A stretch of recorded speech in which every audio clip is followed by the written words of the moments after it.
Expectation এত high, না পেলে আমরা কষ্ট পাই। তাহলে বিষ্ণু বলেছেন, হয় স্ট্রেঞ্জার নয় ট্রাভেলার, এইভাবে থাকো। ওয়া ইযা আমসাইতা ফালা তানতাযিরিস সাবাহ ওয়া ইযা আসবাহতা ফালা তানতাযিরিল মাসা। আব্দুল্লাহ, যখন সকাল হবে সন্ধ্যার এক্সপেক্ট করো না, যখন সন্ধ্যা হবে সকালের এক্সপেক্ট করো না। সকালবেলা তুমি বিশাল আশা নিয়ে বসে থেকো না যে সন্ধ্যা পর্যন্ত বাঁচবা। যদি বাঁচো, সন্ধ্যা পাও, ভালো, আলহামদুলিল্লাহ। না পাইলে রবের সাথে সাক্ষাতের জন্য রেডি, তাও আলহামদুলিল্লাহ। ঠিক কিনা বলেন? এটা হইতে হবে mindset. Expect less, never be greedy. প্রত্যাশা কম রাখেন, আপনি হ্যাপি হবেন। কিন্তু আমাদের মধ্যে অনেক এক্সপেকটেশন, যেটা আমাদেরকে কষ্ট দেয়, অসুখী বানায়। আরো লাগবে, আরো লাগবে। অনেকের মধ্যে, সবার না, অনেকের মধ্যে এই প্রবণতা আছে না নাই?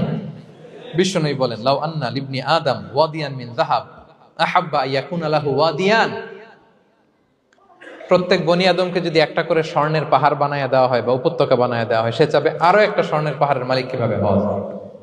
আচ্ছা বলেন তো, একটা স্বর্ণের পাহাড়, এটারে বেচা খাইতে খাইতে আমার 14 পুরুষও খাই শেষ করতে পারবে? তার একটা দিয়ে আমি কি করব?